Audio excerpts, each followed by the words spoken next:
So I noticed that two peacocks that belong to our neighbor have joined our Abbey community.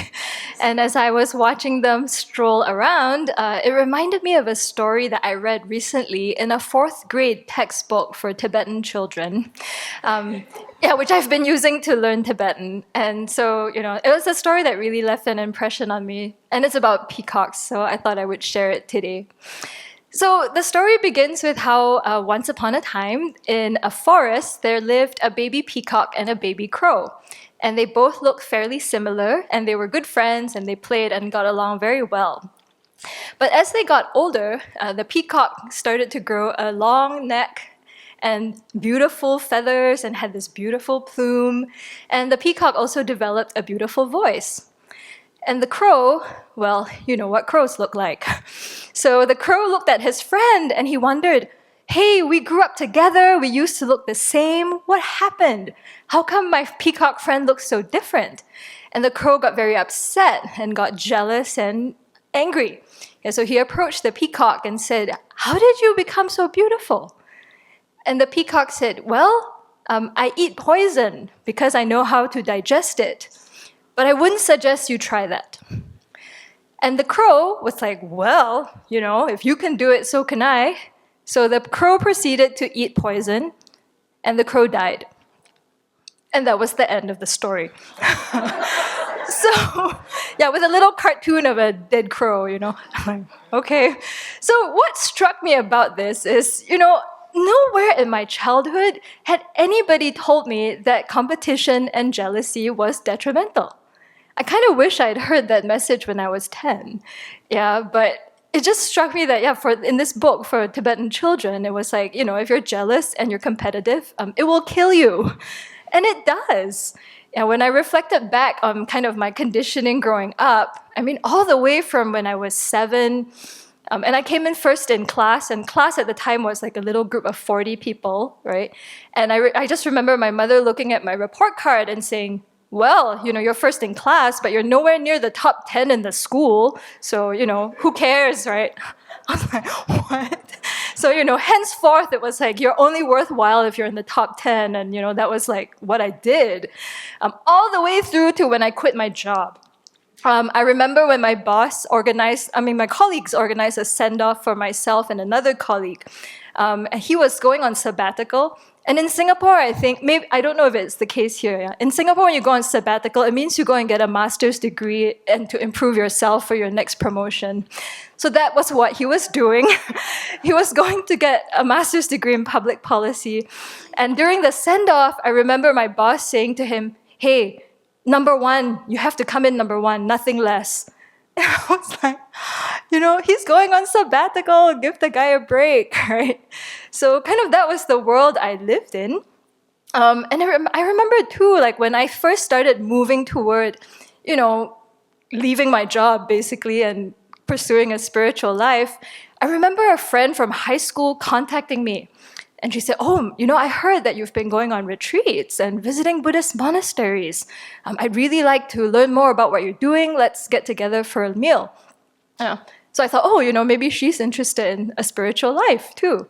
So we get together, and the whole conversation was about her deep concern for me that I was no longer going to be competitive. She was so concerned about this. She said, how can you give up competition? Are you really okay? You're spending all your breaks at monasteries? She's like, how will you ever improve yourself?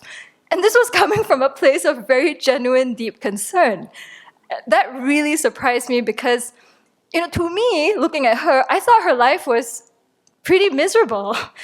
She had been playing sports at the national level from a very young age, so she basically didn't have any childhood. That's what I recalled. All of us, when we're out mucking around on the playground, she was, after school, going to hit a ball against a wall.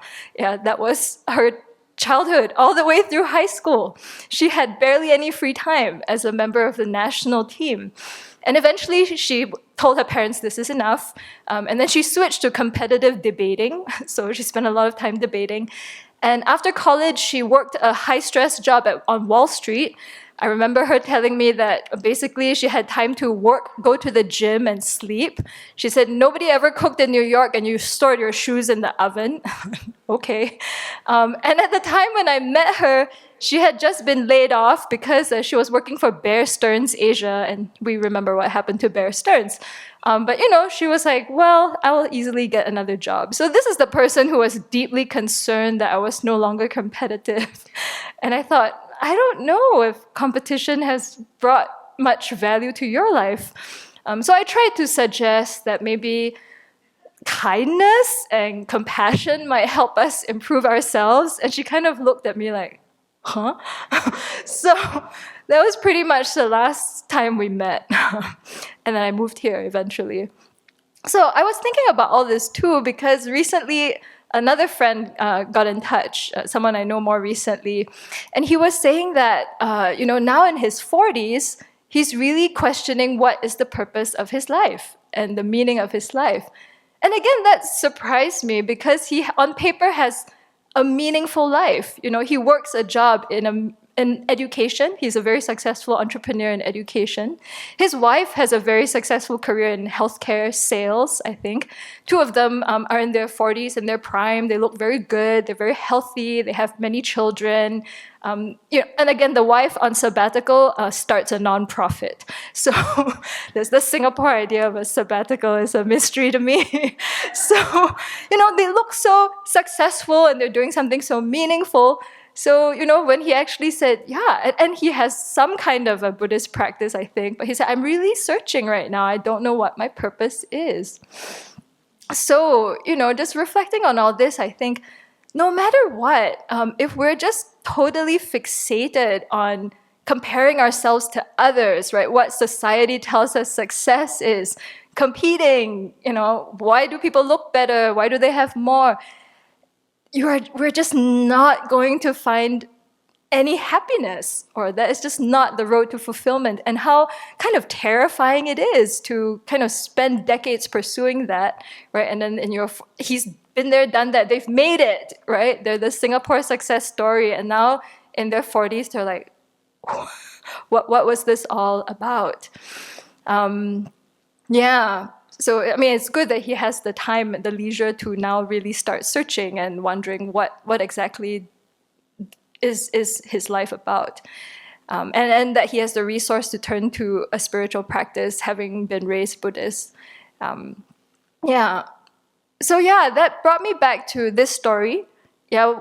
When we asked, what does it mean to eat poison to become the peacock, right? To my understanding, that means dealing with the afflictions. In the Buddhist symbology, right, I think in the Wheel of Sharp Weapons, there's a beautiful commentary we have by Geshe Zopa that is titled The Peacock in the Poison Grove.